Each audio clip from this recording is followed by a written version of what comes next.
اللہ الرحمن الرحیم نحمده ونصلی ونسلم علی رسوله الکریم اما بعد عن ابی ایوب الانصاری رضی اللہ تعالی عنہ قال جاء رجل الى النبی صلی اللہ تعالی علیہ وسلم فقال عزنی واوجز فقال اذا قمت في صلاتك فصل صلاة مودع ولا تكلم بكلام تعذر منه غدا واجمع الإياس مما في أيدي الناس أو كما قال عليه الصلاة والسلام رواه أحمد۔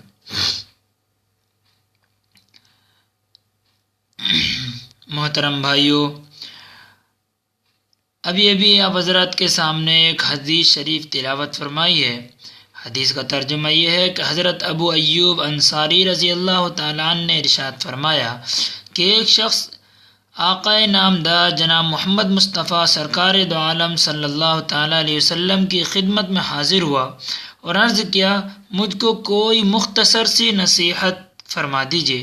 آپ علیہ الصلوۃ والسلام نے ارشاد فرمایا، اچھا تو جب نماز پڑھنے کھڑا ہو تو ایسی نماز پڑھنا جیسا رخصت ہونے والا آخری نماز پڑھتا ہے، اور ایسی بات زبان سے مت نکالنا جس پر کل کو معذرت کرنی پڑے، اور دوسروں کے پاس جو مال ہے اس کی کوئی طمع اپنے دل میں، کوئی لالچ اپنے دل میں نہ رکھنا۔ محترم بزرگ اور دوستو، کملی والے آقا جناب احمد مجتبیٰ محمد مصطفیٰ سرکار دو عالم صلی اللہ تعالیٰ علیہ وسلم نے یہ 3 مختصر سی نصیحت فرمائی ہیں، مگر ان 3 مختصر سی نصیحتوں میں انسانی معاش اور معاد کی خوشحالی مضمر ہے۔ دراصل بات یہ ہے کہ یہاں 3 نصیحتیں جو فرمائی ہیں ان میں سے پہلی نصیحت نماز کے متعلق ہے۔ نماز کیا ہے؟ یہی کہ دونوں ہاتھ اٹھائے گویا دنیا کو پس پشت ڈال دیا اور اللہ اکبر کہہ کر گویا اس جہان سے نکل کر عالم قدس میں داخل ہو گیا۔ اب نہ کھانا ہے، نہ پینا، نہ کسی سے خطاب کرنا ہے، نہ کسی کی طرف التفات۔ مصلی کو دیکھو تو سر تاپا ادب ہی ادب نظر آتا ہے، کھڑا ہے تو ہمتاً کسی سے مناجات میں منہمک ہے، کبھی رکوع میں جھکتا ہے تو کبھی سجدے میں جا پڑتا ہے، اور کچھ دیر کے لیے کسی کی تسبیح و تقدیس میں ایسا مشغول ہوتا ہے کہ اس کی نظروں میں کوئی دوسرا گویا موجود ہی نہیں ہے۔ اسی محویت کی صورت سے گزر کر با ادب 2 زانوں بیٹھ جاتا ہے اور تھوڑی دیر کے بعد اپنی دائیں اور بائیں طرف والوں کو اس طرح السلام علیکم ورحمۃ اللہ کہتا ہے گویا کسی دوسرے عالم سے ابھی اس جہان میں آیا ہے۔ میرے بھائیو، نماز کیا ہے؟ عین اقامت کی حالت میں ایک عجیب و غریب سفر ہے۔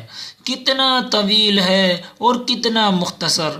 طویل تو اتنا کہ عالم اسفل سے عالم بالا کا، اور مختصر اتنا کہ صرف چند لمحات میں واپسی ہو جاتی ہے۔ کاش اگر اس صورت سفر میں ہمارے دلوں میں یہ تصور پختہ ہو کر حقیقت کا رنگ پیدا کر لے تو ہماری نمازوں میں بس جان پڑ جائے، اور مومنوں کے لیے نماز کے معراج ہونے کا مطلب شاید کچھ سمجھ میں آنے لگے۔ کتنی مشکل اور دشوار گزار حقیقت کو اتنے آسان طریقے پر ادا فرما دیا ہے، یعنی یہ کہ یوں نماز پڑھو گویا سب کو رخصت کر دیا اور سب سے رخصت ہو گئے، اور یہ یقین کر لو گویا تمام جہان کو رخصت کر کے یہ آخری نماز پڑھ رہے ہو، اب معلوم نہیں کہ میسر ہو کہ نہ ہو۔ محترم بھائیو، دوسری بات کملی والے آقا صلی اللہ تعالی علیہ وسلم نے کیسی عجیب بیان فرمائی کہ جب منہ سے کوئی بات نکلے تو ہمارا فرض ہونا چاہیے کہ ہم یہ خوب سوچ لیں کہ کل بندوں کے سامنے یا فردائے قیامت میں پروردگار عالم کے سامنے قابل ندامت نہ ہو کہ پھر اس کی معذرت کرنی پڑے۔ یعنی اصول یہ ہے کہ پہلے تولو پھر بولو۔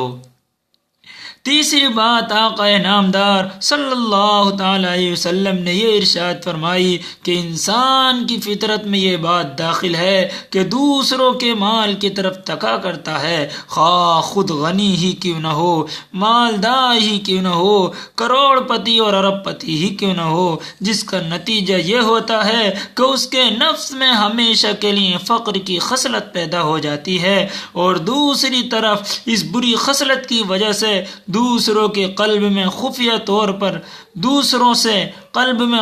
طور پر عداوت پیدا ہو جاتی ہے، جس کی وجہ سے اس کی راحت اور آرام کی زندگی ہمیشہ کے لیے تلخ بن جاتی ہے۔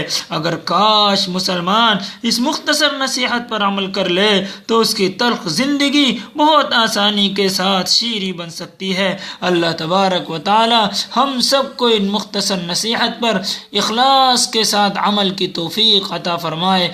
آمین۔ وآخر دعوانا ان الحمد للہ رب العالمین۔